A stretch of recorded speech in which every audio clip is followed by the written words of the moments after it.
বাংলাদেশ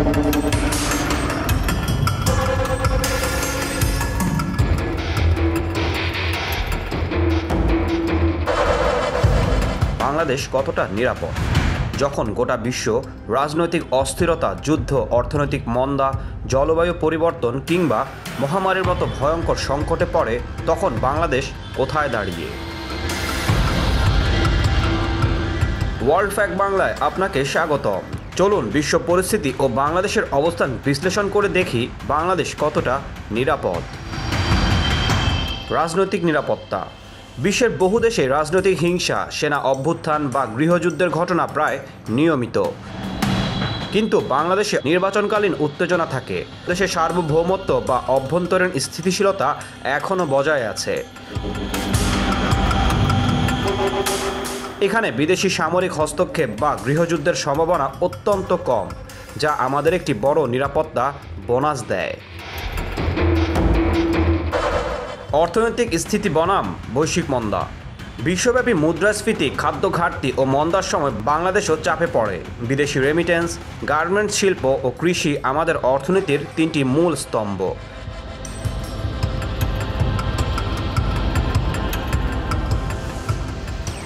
বিশ্ব মন্দার সময় যেমন ইউরোপ, আমেরিকায় বেকারত্ব বেড়ে যায়, বাংলাদেশ অন্তত খাদ্য নিরাপত্তা এবং মৌলিক পরিষেবায় কিছুটা নিয়ন্ত্রণেই আছে।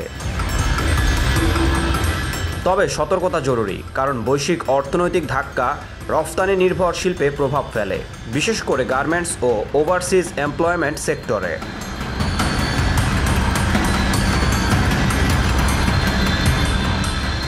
যুদ্ধ ও আন্তর্জাতিক সংঘাতের প্রভাব বিশ্বের বিভিন্ন অঞ্চলে, যেমন ইউক্রেন রাশিয়া যুদ্ধ, ইসরায়েল প্যালেস্টাইন, চীন তাইওয়ান সংঘাত।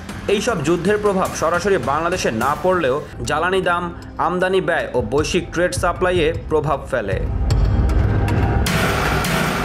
তবে ভালো দিক হলো, বাংলাদেশ কারোর সাথে সরাসরি যুদ্ধে জড়িত নয়। বাংলাদেশের কূটনৈতিক অবস্থান অনেকটাই মধ্যপন্থী, যা আমাদের বহিরাগত হুমকি থেকে অনেকটাই নিরাপদে রাখে।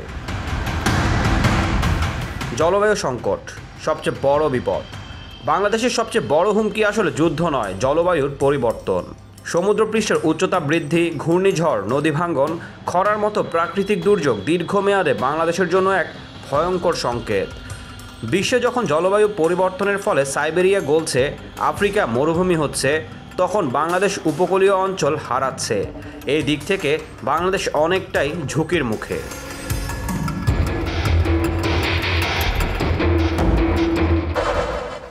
মানবিক নিরাপত্তা। খাদ্য, পানি ও স্বাস্থ্য বিশ্বব্যাপী সংকট দেখা দিলে খাদ্যশস্যের দাম বাড়ে। বাংলাদেশে খাদ্য উৎপাদন থাকলেও আমদানি নির্ভরতা এখনও আছে। ভবিষ্যতের জন্য আমাদের প্রয়োজন নিজস্ব খাদ্য মজুদ, পানি ব্যবস্থাপনা আর স্বাস্থ্য খাতে বিনিয়োগ। একটি মহামারী কীভাবে সব কিছু বদলে দিতে পারে আমরা সেটা দেখেছি। বন্ধুরা, বিশ্ব সংকট থেকে বাংলাদেশ 100% মুক্ত নয়, তবে বাংলাদেশ এখনও অপেক্ষাকৃত নিরাপদ। রাজনৈতিক স্থিতিশীলতা, জনগণের সহনশীলতা এবং কৌশলী পররাষ্ট্রনীতি, এইগুলো বাংলাদেশকে রক্ষা করে আসছে। কিন্তু ভবিষ্যতের চ্যালেঞ্জ, জলবায়ু, খাদ্য নিরাপত্তা, প্রযুক্তি দখলদারিত্ব, এগুলো মোকাবেলা করতে না পারলে আমরাও একদিন অনিরাপদ হয়ে পড়তে পারি। আপনার কি মনে হয়, বাংলাদেশ এই বৈশ্বিক অস্থিরতার সময় নিজের সুরক্ষা নিশ্চিত করতে পারবে? কমেন্টে জানান আপনার মতামত। আপনার মতামতের অপেক্ষায় রইলাম। যদি আপনিও এই ধরনের ভিডিও ভালোবাসেন, বিশ্ব রাজনীতি ও বৈশ্বিক সংকট নিয়ে এমন আরও অনেক তথ্যভিত্তিক বিশ্লেষণ পেতে চান, তাহলে লাইক, শেয়ার এবং সাবস্ক্রাইব করতে ভুলবেন না। পরের পর্বে আসছি আরও একটি চমকে দেয়া তথ্য নিয়ে। আপনার মূল্যবান মতামত জানাতে ও ভবিষ্যতে কোন দেশের কেমন ভিডিও দেখতে চান তা কমেন্টে শেয়ার করুন। আমরা আপনার পছন্দমতো ভিডিও বানানোর সর্বোচ্চ চেষ্টা করি। আপনার দিনটি সুন্দর হোক। ভালো থাকুন, সুস্থ থাকুন।